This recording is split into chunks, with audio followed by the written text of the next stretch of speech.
I know what you're thinking. There's only one thing that modern fantasy lacks? Fair enough. There's probably more than one thing.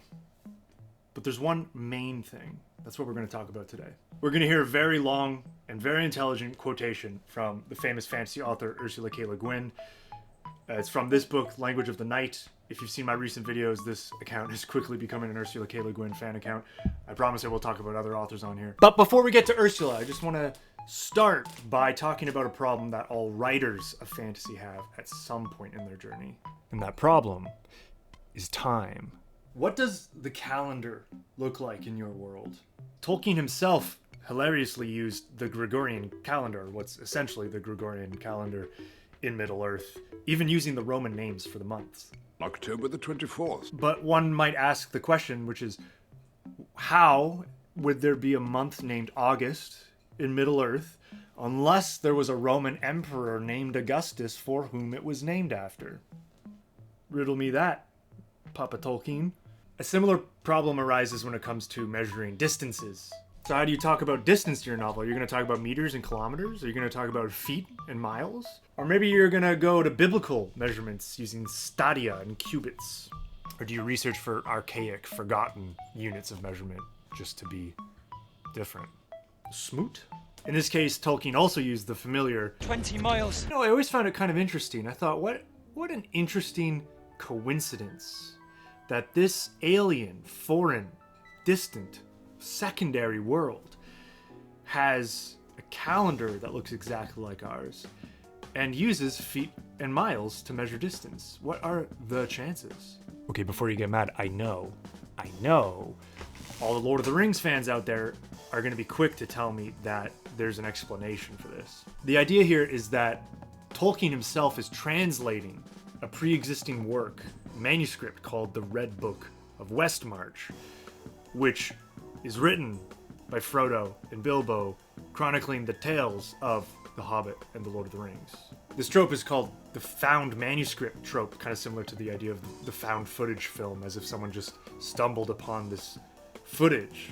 So the idea is that Tolkien is not actually writing The Lord of the Rings, he's just translating it into modern English for we contemporary readers. And thus he translated the months into months that we would recognize, and he translated units of measurement into units that we would recognize so that we could understand what's going on. But then again, you start to wonder, is a year in Middle-earth also 365 days? Does the moon go through the same roughly 13 cycles per year as ours? And there's just the one moon? Are there really 24 hours in a day? And 60 minutes in an hour? Doesn't this, at a certain point, start to feel a little too familiar?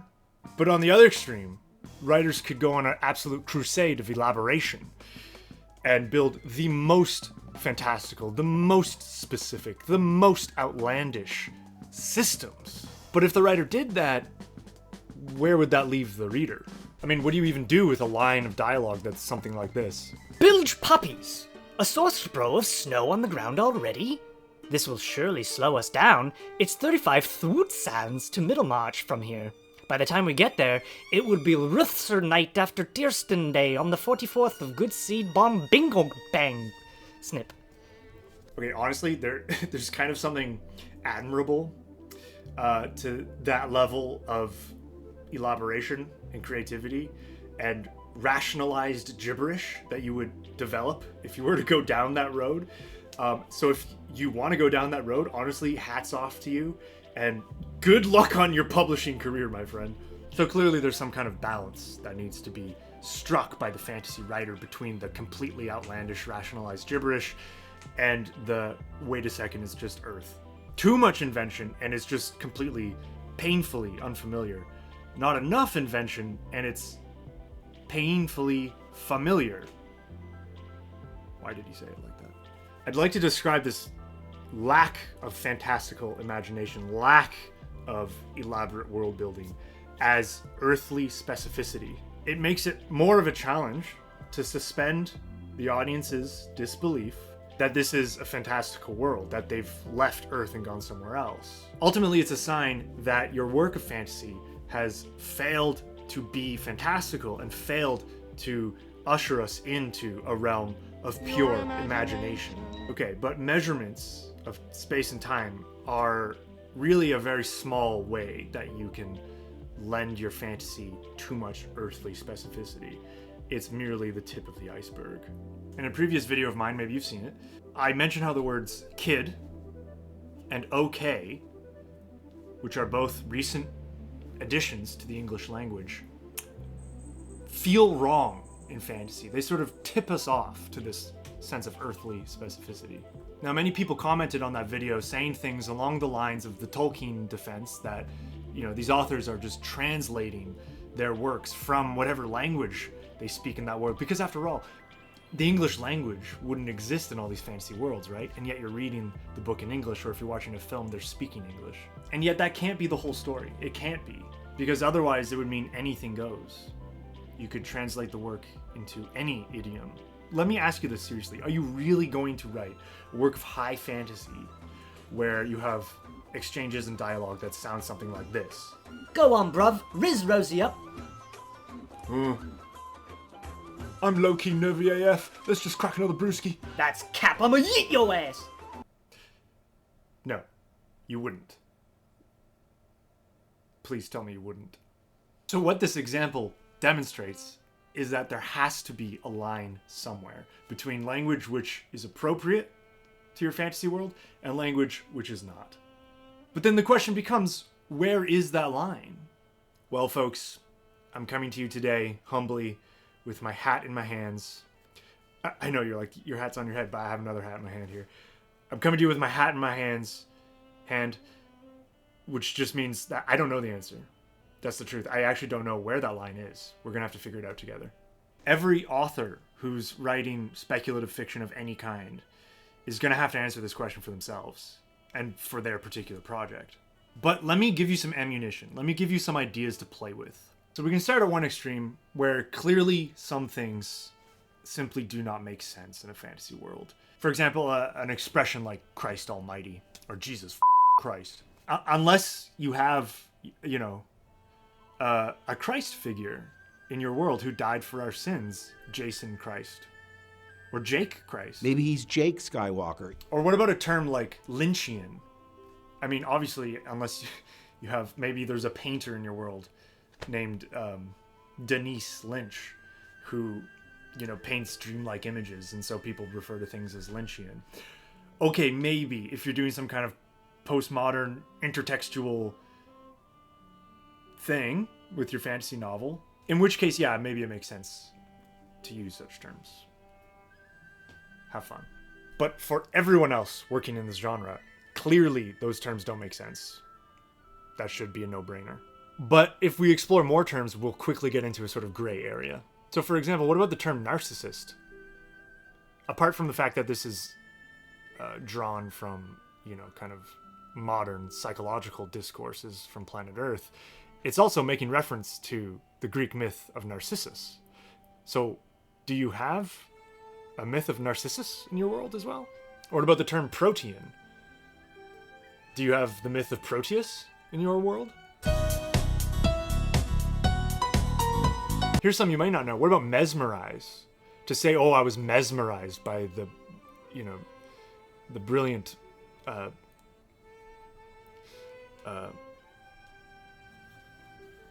diamonds. His mustache was utterly mesmerizing. Was there a man named Franz Mesmer who invented, or not invented, but sort of popularized hypnosis? Did he live in your world too?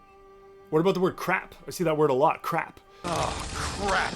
Did you have a man named Thomas Crapper in your world who invented the modern toilet bowl? What about vandalized? If your people enter an old temple that's been vandalized. Did you have a group of barbarians called the Vandals who sacked Rome in your world?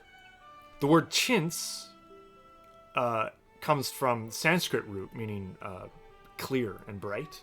But the word chintzy, as a derogatory term meaning cheap, flimsy, bourgeois, is a far more recent term, the emergence of which is entirely dependent on a very specific context where English factories were mass producing cheap imitations of Indian chintz. in the 19th century? Or what about China?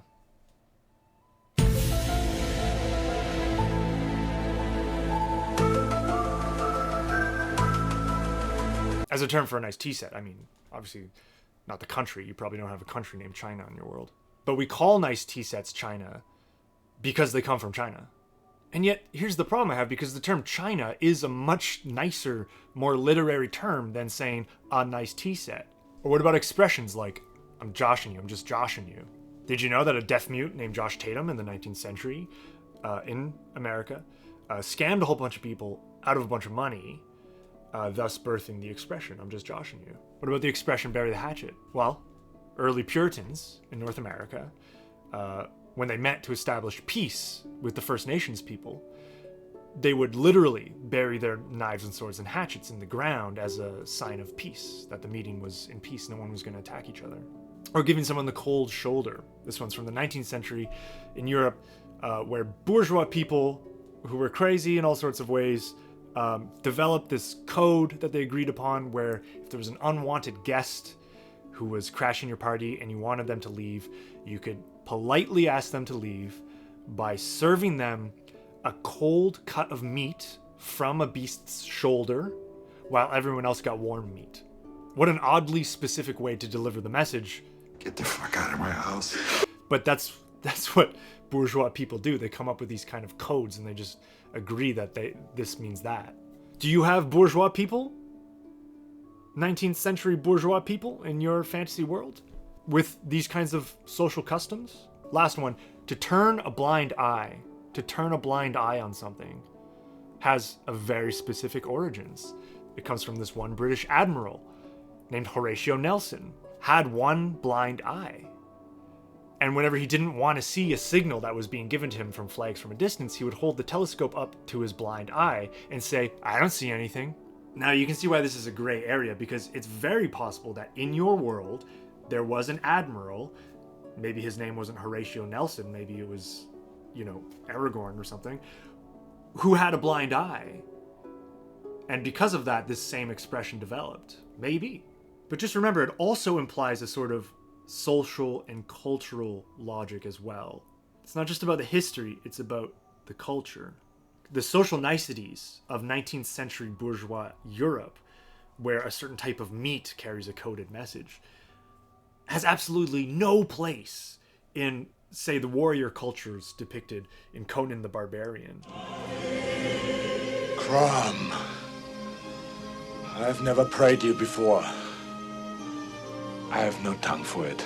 Or even just the noble monarchies in The Lord of the Rings. So ultimately, that is the real question. That's the real challenge for you as a fantasy writer. You must really, fully imagine what this world is, what its cultural logic is, and thus what sort of language would be appropriate in describing it. Anything less than that, and you're being lazy. You're not fully imagining your world, and you're breaching your contract as our tour guide. These questions really fascinate me because this is where world building and the craft of writing intersect. It is my firm belief that as writers, we need to be always absorbing language from the world around us, expanding our vocabularies, gaining mastery over all sorts of idiom, and understanding every sort of allusion that you encounter in other works of literature. When I read books, I'm always keeping notes. I'm always jotting down words that call to me, phrases that I want to steal. But if I'm writing a work of fantasy, and I'm not reading fantasy, which you should, if you're a fantasy author and you only read fantasy, big trouble. You're in big trouble, mister. You're going to jail. So much of what I come across is actually unusable, because it just simply isn't appropriate to a fantasy world. So, for example, on the morning that I wrote the script for this video, I was reading John le Carré's Tinker Tailor Soldier Spy, which on page 247 says this. Well, if you want anyone's throat cut, said Sam as he saw him quietly out through a side door into a pretty mews. Give me a buzz. I thought, well, that's a nice little line. I like that. I like the contrast between how polite and nonchalant the line is being delivered with the brutality of what he's actually saying. I thought to myself, yeah, I could steal that. I could steal that and put that in my book. Yeah, muse. Muse, that has a nice fantasy ring to it. Yeah, fantasy people have muse. Yeah, and the talk of throats being cut, that's sort of like the bread and butter of assassins and rogues. You know, this is sort of like cloak and dagger stuff. Yeah, this would work. But there's that last word, buzz. Give me a buzz, which is obviously just another way of saying give me a ring. Give me a call on the telephone. Obviously, there's no telephones in my fantasy world. So I thought, okay, let's take the word buzz out and just replace it with something. Give me a holler. Give me a holler. Give me a shout. Yeah, but something still sounds a little modern about the expression, doesn't it? I mean, I can't really picture Aragorn running into Theoden's hall and being like, "It's the beacons! The beacons are lit! Gondor's giving us a holler!" It's so stupid. But what I realized is that actually the whole line has a decidedly bourgeois ring to it, doesn't it? There's something so modern, so ironic about that gap between the polite nonchalance and the brutality. So to rethink the whole thing along a more sort of fantastical line, you might end up with something like, "If you need an ally in the weapon take, send word." Yeah, okay, maybe it's not the greatest line of dialogue ever written, but it's a bit more fantastical, no? So what's my point here? My point is that more so than simply researching the etymology and the history of the terms that you're using, what I believe we fantasy writers need to do is to really get a feeling for the tone and the ideology and the culture and the general ambiance of a fantasy world, of your fantasy world. Now, I don't know about you, but one of the first things that attracted me to this genre was the slightly archaic, slightly wooden, but beautifully florid and expressive use of language. And not just in the dialogue, but in the descriptions. My close and dear personal friend, Ursula K. Le Guin, wrote a really excellent essay on this topic. The essay is called From Elfland to Poughkeepsie, and in that essay she calls this archaic, wooden, florid manner of speech the Elfland accent. She begins the essay by asking what is fantasy, and she answers her own question by saying that it is nearer to poetry, to mysticism, and to insanity than naturalistic fiction is. It is a real wilderness, and those who go there should not feel too safe. What does she mean by this? Books can't hurt you. She likens the secondary worlds that fantasy takes place in to a national park. She calls this park Elfland, in reference to Lord Dunsany's seminal foundational fantasy book, The King of Elfland's Daughter. She bemoans the fact that people no longer go to this national park with nothing but an axe and a box of matches. Instead, they go with trailers that are full of stoves and motorcycles and motorboats and radios and so on and so on. Essentially what she's saying is people bring their own reality with them when they enter the national park of Elfland.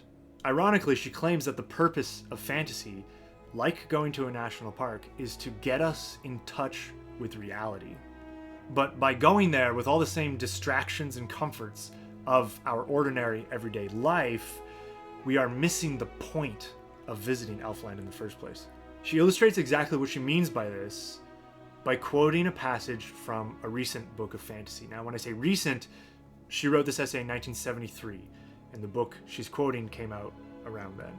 She explains that the two characters speaking in this passage, one of them is a duke of a royal bloodline, the other is a wizard. So here's the quote. Whether or not they succeed in the end will depend largely on Kelson's personal ability to manipulate the voting. Can he? Morgan asked as the two clattered down a half-flight of stairs and into the garden. I don't know, Alaric, Nigel replied. He's good, damned good, but I just don't know. Besides, you saw the Key Council Lords. With Ralston dead and Bran Chorus practically making open accusations, well, it doesn't look good. I could have told you that at Cardosa. Here's what Le Guin says of this passage. I was interrupted, and the next time I sat down, I happened to pick up a different kind of novel. A real now novel, naturalistic, politically conscious, relevant, set in Washington, D.C. Here is a sample of a conversation from it between a senator and a lobbyist for pollution control. Whether or not they succeed in the end will depend largely on Kelson's personal ability to manipulate the voting. Can he? Morgan asked as the two clattered down a half-flight of stairs and into the White House garden. I don't know, Alaric, Nigel replied. He's good, damn good, but I just don't know. Besides, you saw the key committee chairman, with Rawlson dead and Brian Chorus practically making open accusations. Doesn't look good. I could have told you that at Poughkeepsie. Sorry about whatever was going on with the accents there. That wasn't me. Le Guin explains, now I submit that something has gone wrong. The book from which I first quoted is not fantasy for all its equipment of heroes and wizards. If it was fantasy, I couldn't have pulled that dirty trick on it by changing 4 words. You can't clip Pegasus's wings that easily, not if he has wings. Now, that was 53 years ago. We may hear that example and think there's nothing particularly wrong about this. I mean, that seems perfectly fine dialogue for a piece of fantasy. And I think that's great evidence of how far we have fallen. Thus, I present to you now my own personal selection of citations from more recent fantasy novels that illustrate this problem even more. These books have all been published in the last 15 years or so, and I've tried to only choose very successful, well-known novels so that I'm not, tarring any up-and-coming authors' careers or anything like that. A quick disclaimer here first, though. I should apologize, just like Le Guin does. I don't hate any of these books. Well, let me rephrase that. I really like some of these books, and I'm not trying to diss on any of these authors. I'm only illustrating a point. However, that Pegasus ain't got no wings. There ain't no wings on that horse. You are normal, Drehy said. Or rather, nobody is normal. Normal doesn't exist. So if we slavishly try to dress ourselves to imitate it, all we're really doing is becoming a different kind of abnormal, a miserable kind. Do you believe in anything? Not if I can help it. Belief alone is nothing to be proud of, Inquisitor. Belief without evidence is the very hallmark of the savage. Supernatural is a word for anything that doesn't fit your present understanding of the world. What someone is means nothing about what kind of person they are. Truth is in actions. My breath catches and my body warms, the traitorous bitch. You are not attracted to toxic men, I remind myself, and yet here I am, getting all attracted. Always pay attention to the fine print. The devil's in the details. Now go! And I realized how badly I'd been treated before, if my standards had become so low. If the freedom I'd been granted felt like a privilege and not an inherent right. I roll my eyes. Well, if I plan on doing anything exciting, I promise to give fair warning, so just take a nap or something.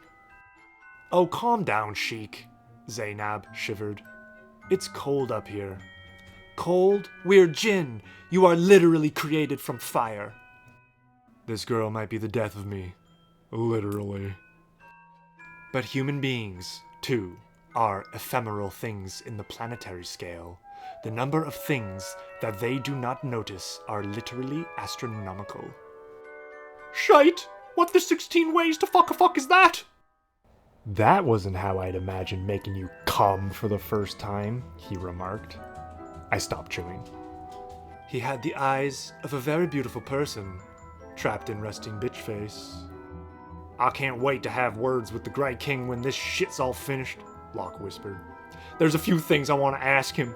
Philosophical questions like, how does it feel to be dangled out of a window by a rope tied around your balls, motherfucker? Okay, that's enough. You get the idea. So apart from a few examples of painfully contemporary language, what exactly is going on here? Le Guin gives us the answer. And this, folks, this is the main thing that I hinted at the beginning of this video. The main thing that has gone wrong with modern fantasy. Here it is. Are you ready for it? What is it then that I believe has gone wrong in the book, in the passage quoted from it? I think it is the style. Your prose is weak. You got weak prose. Your moves are weak. Your moves are weak. Your moves are weak, babe. Your moves are weak, Mom. I'm not your dad. Now, she's clear that style encompasses far more than just dialogue, but she also says that it's particularly visible in dialogue. And thus, she quotes a few more dialogue scenes from some older novels written in a more noble fantastical style. The first now spake Spitfire, saying, "Read forth to us, I pray thee, the book of Grow, for my soul is a fire to set forth on this faring." "'Tis writ somewhat crabbedly," said Brandock Daha, "and most damnably long. I spent half last night a-searching on't, and 'tis most apparent no other way lieth to these mountains save by the Maruna, and across the Maruna is, if Grow say true, but one way." "If he say true," said Spitfire, "he is a turncoat and a renegado, wherefore not therefore a liar." The second, "Detestable to me, truly, is loathsome hunger, abominable an insufficiency of food upon a journey. Mournful, I declare to you, is such a fate as this, to one of my lineage and nurture." "Well, well," said Dienwer and Fondion, with the bitter hunger awakening in him. "Common with me is knowledge of famine. Take you the whole of the food, if you will." "Yes," said Garou, "that will be better." The third, "Who can tell?" said Aragorn, "but we will put it to the test one day." "May the day not be too long delayed," said Boromir. "For though I do not ask for aid, we need it. It would comfort us to know that others fought also with all the means that they have." "Then be comforted," said Elrond. In discussing these three examples, Ursula says this: "Now all those speakers speak English differently, but they all have the genuine Elfland accent. You could not pull the trick on them that I pulled on Morgan and Nigel. You could not possibly mistake them for anyone on Capitol Hill." Now, more than just discussing the vocabulary of these passages, Le Guin is quick to point out how this dialogue expresses character, how it expresses worldview, and how the characters relate to each other. In the first selection, they are a little crazy, and in the second one, they are not only crazy, but Welsh. And yet they speak with power, with a wild dignity. All of them are heroic, eloquent, passionate. It may be the passion that is most important. The third passage, the speakers are quieter and use a less extraordinary English, or rather, an English extraordinary for its simple timelessness. It has sobriety, wit, and force. It is the language of men of character. When I hear a man say, "I could have told you that at Cardosa," or at Poughkeepsie, or whatever, I think I know something about that man. He is the kind who says, "I told you so," and nobody who says "I told you so" has ever been, or will ever be, a hero. The lords of Elfland are true lords. The only true lords, the kind that do not exist on this earth. Their lordship is the outward sign or symbol of real inward greatness, and greatness of soul shows when a man speaks. I picked for comparison three master stylists: E.R. Edison, Kenneth Morris, and J.R.R. Tolkien, which may seem unfair to any other authors mentioned, but I do not think it is unfair. In art, the best is the standard. In art, good enough is not good enough. So is that it? Is that the problem? We have simply forgotten how to speak the Elfland accent? Yet Ursula also cautions the novice fantasist from merely imitating these archaic styles of these other older writers. I have never seen any imitation of Dunsany that consisted of anything beyond a lot of elaborate made-up names, some vague descriptions of gorgeous cities and unmentionable dooms, and a great many sentences beginning with "and." But greatest of all traps is what Ursula calls archaicizing. It is a trap into which almost all very young fantasy writers walk. I know. I did myself. They know instinctively that what is wanted in fantasy is a distancing from the ordinary. They see it done beautifully in old books and think, "Aha, I will do it too." But alas, it is one of those things, like bicycling and computer programming, that you have got to know how to do before you do it. At this point in her essay, she has a great time making fun of some poor attempts at archaic language. Things like, "Whithersoever thou goest there, also I goest." Fake feeling, fake grammar. And she has even more fun making fun of the fancy words. Eldritch, tenebrous, smargs and chalcedony, mayhap. It can't be maybe, it can't be perhaps. It has to be mayhap. Unless it's perchance. And then comes the final test, the infallible touchstone of the seventh rate. Ichor. You know ichor. It oozes out of severed tentacles, and beslimes tessellated pavements, and besplatters bejeweled courtiers, and bores the bejesus out of everybody. I have one to add here. Jail. Why is every fantasist spelling it jail now? I don't know if you know this, but it's actually pronounced jail. Even when you pronounce it like this. It's not Gale, it's jail. There's a lot of other words you could misspell for fun. Why this word? Now, yeah, we can make fun of the contemporary fantasist who tries and fails to use archaic language and put on the Elfland accent, but we could just as easily make fun of older writers who went way too far in the archaic direction. So to balance the scales, I think I should read a short excerpt for you from The Well at the World's End by William Morris. This is considered one of the seminal foundational texts of modern fantasy, but in my humble opinion, it's very close to unreadable. Here's a passage from it.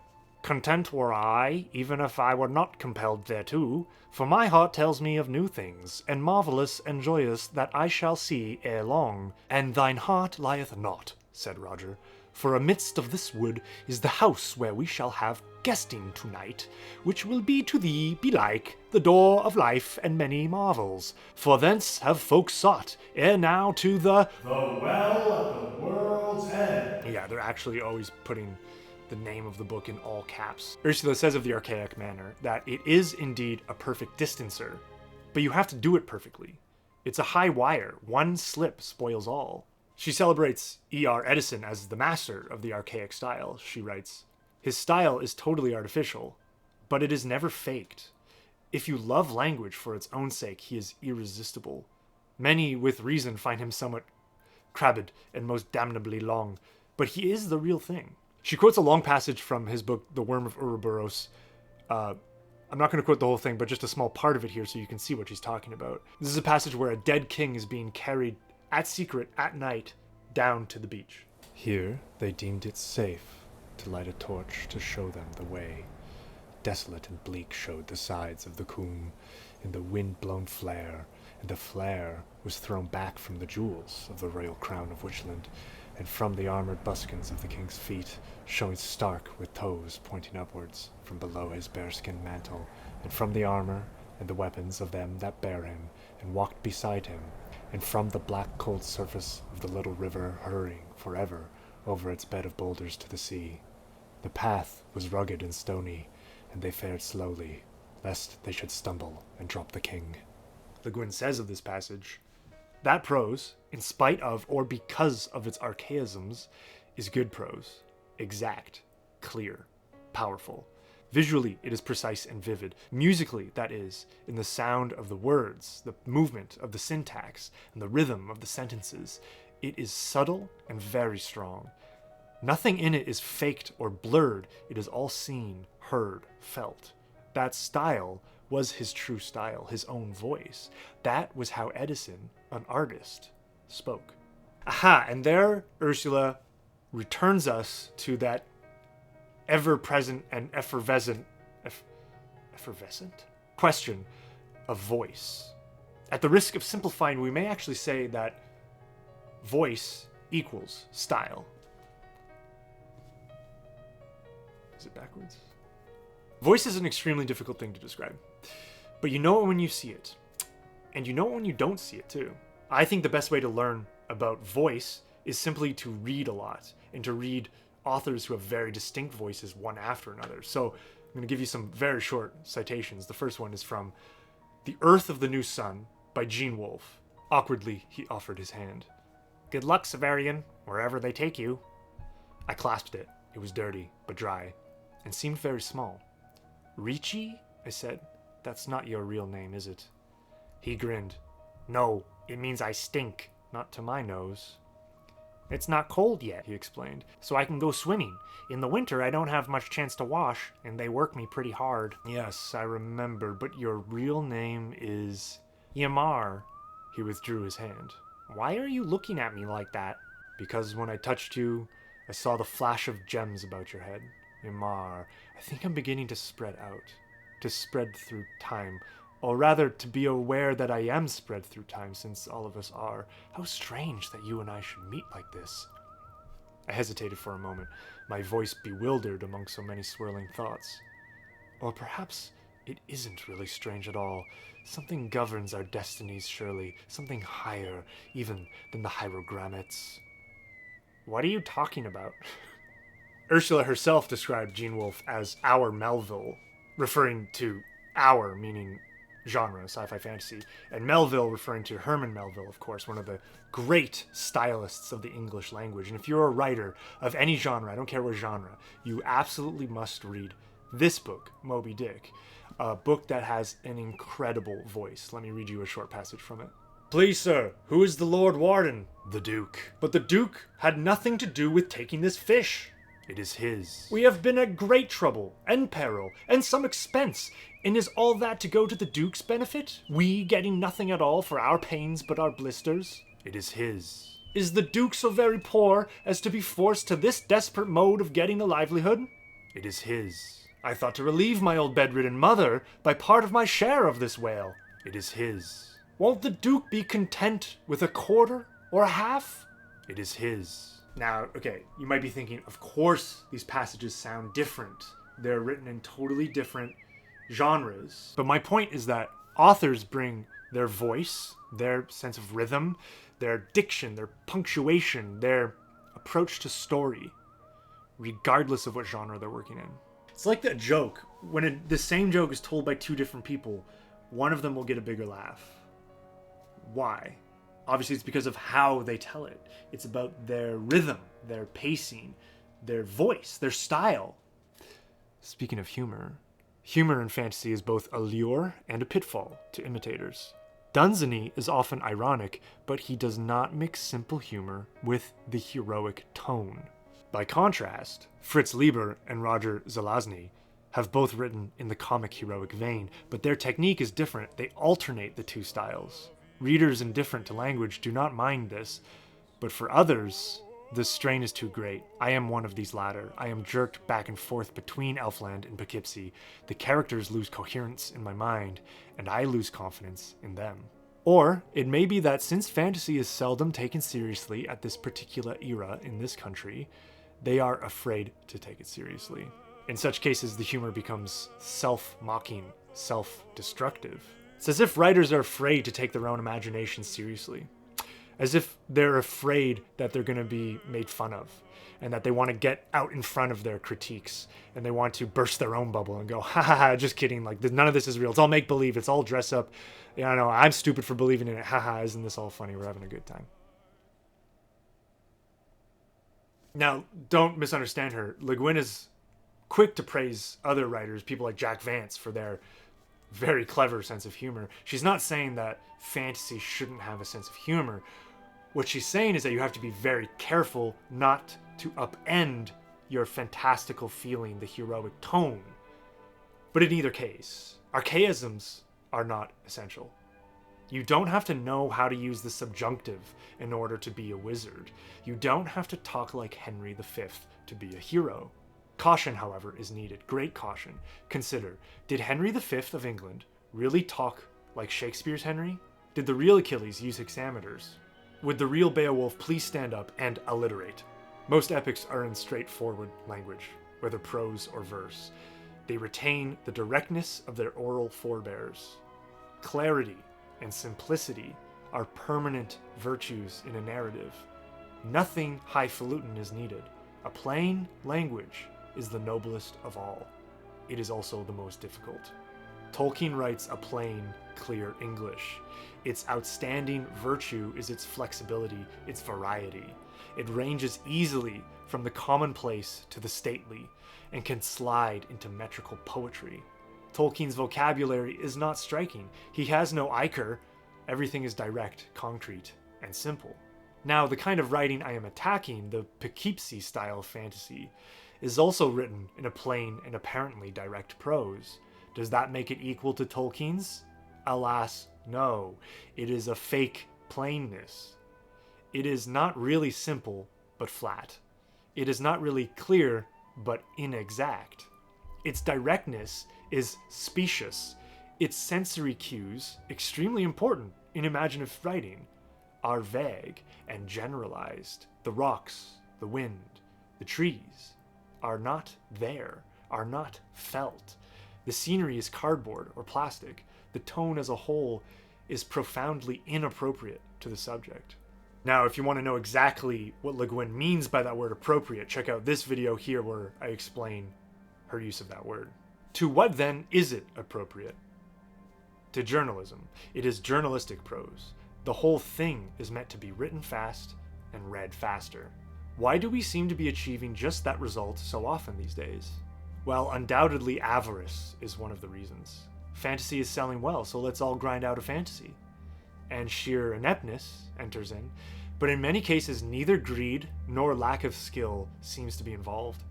And in such cases, I suspect a failure to take the job seriously, a refusal to admit what you're in for when you set off with only an axe and a box of matches into Elfland. A writer may deploy acres of sagebrush and rimrock without achieving a real Western, if he doesn't know the West. He may use spaceships and strains of mutant bacteria all he pleases, and never be anywhere near real science fiction. And in the same way, a writer may use all the trappings of fantasy without ever actually imagining anything. My argument is that this failure, this fakery, is visible instantly in the style. Many readers, many critics, and most editors speak of style as if it were an ingredient in a book. The style, of course, is the book. If you remove the cake, all you have left is a recipe. If you remove the style, all you have left is a synopsis of the plot. This is partly true of history, largely true of fiction, and absolutely true of fantasy. Now, I just want to interrupt Ursula real quick here to say that this is an extremely common attitude. This attitude of just like, well, style doesn't matter. It's just the story. Only the story matters. And I can see where you're coming from. But the point is that you cannot separate the two. You can't have a story without style. It's like saying you can have color without form. There's no general color. You can't perceive color as such. Even successful writers, people like Lisa Crom. Lisa Crom.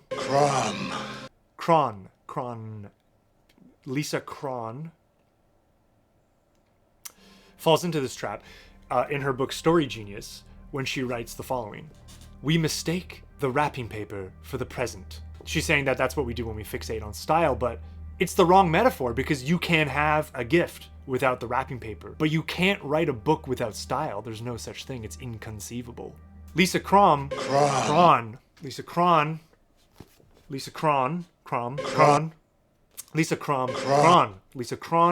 in this book busts a bunch of myths about writing, but she also perpetrates one of, if not the most damaging myth to writers today. The myth that your style doesn't matter, that it's possible and admirable to attempt to have an invisible style. That style is something other than your story. On this, Le Guin says something truly amazing. You can't do without it. There is no is without it. Style is how you as a writer see and speak. It is how you see your vision, your understanding of the world, your voice. Still, why is style of such fundamental significance in fantasy? Just because a writer gets the tone of a conversation a bit wrong, or describes things vaguely, or uses an anachronistic vocabulary or shoddy syntax, or begins going a bit heavy on the Iker before dinner, does that disqualify his book as fantasy? Just because his style is weak and inappropriate? Is that so important? I think it is. Because in fantasy, there is nothing but the writer's vision of the world. There is no borrowed reality of history. There is no comfortable matrix of the commonplace to substitute for the imagination, to provide ready-made emotional response, and to disguise flaws and failures of creation. There is only a construct built in a void, with every joint and seam and nail exposed. To create what Tolkien calls a secondary universe is to make a new world. A world where no voice has ever spoken before, where the act of speech is the act of creation. The only voice that speaks there is the creator's voice, and every word counts. Elfland is not Poughkeepsie. The voice of the transistor is not heard in that land, and I believe that the reader has a responsibility. If he loves the stuff he reads, he has a duty towards it. That duty is to refuse to be fooled, to refuse to permit commercial exploitation of the holy ground of myth, to reject shoddy work, and to save his praise for the real thing. Because when fantasy is the real thing, nothing, after all, is realer. And thus concludes the words of one of the realest out there. Now listen, guys, I know it's hard. It's unbelievably hard to avoid edging towards the Poughkeepsie style of fantasy. We are estranged from Elfland, let's be honest, and we have to work extremely hard to get back there in any sort of honest way. But you can do it. You can. Study Shakespeare, study the Bible, study Le Morte d'Arthur, study any of these older fantasy writers. Learn what they're doing with language. And after all, remember, there is a wide spectrum from one end to the other. You don't want to have an extreme Elfland accent. What I actually recommend you do is you find your balance, you find your middle ground. And if I were to choose one author who I believe is current, contemporary, who has really beautifully found that middle ground that feels like it belongs to Elfland and yet is still totally legible and unpretentious to us modern readers, it's Robin Hobb. If you don't know Robin Hobb, she's one of the greatest fantasy writers out there. I'm going to do a video about her one day, but let me just read you a very short excerpt from this book, Royal Assassin. This is the second book in her series, The Realm of the Elderlings. Did you think that because you wished to avoid a task, the need for such work ceased? I was as shamed then as I have ever been. I looked aside from his anger. Oh, Shade, I'm sorry. Sorry that you avoided it? Or sorry that you thought me incapable of doing it anymore? Both. Everything. I conceded it all suddenly. Please, Shade, if one more person I care about becomes angry with me, I don't think I shall be able to bear it. I lifted my head and looked at him steadily until he was forced to meet my eyes. He lifted a hand to scratch his beard. It has been a long summer for both of us. Pray El for storms to drive the red ships away forever. We sat a time in silence. Sometimes, Shade observed, it would be much easier to die for one's king than to give one's life to him. I bowed my head in assent. There is nothing crazy going on there. The vocabulary is quite simple, and yet it has such a feeling, has such a gravity, such a weight. I don't think we should emulate or imitate any authors, but if you're looking to someone for inspiration, go to Robin Hobb. And lastly, if you are a fantasy writer who is trying to travel from Poughkeepsie to Elfland and you want some guidance, or if you want someone who's going to really understand your vision, understand what you're going for, to read your work and give you honest, actionable feedback, then I'm your guy. Please check out my website in the description and request some notes from me.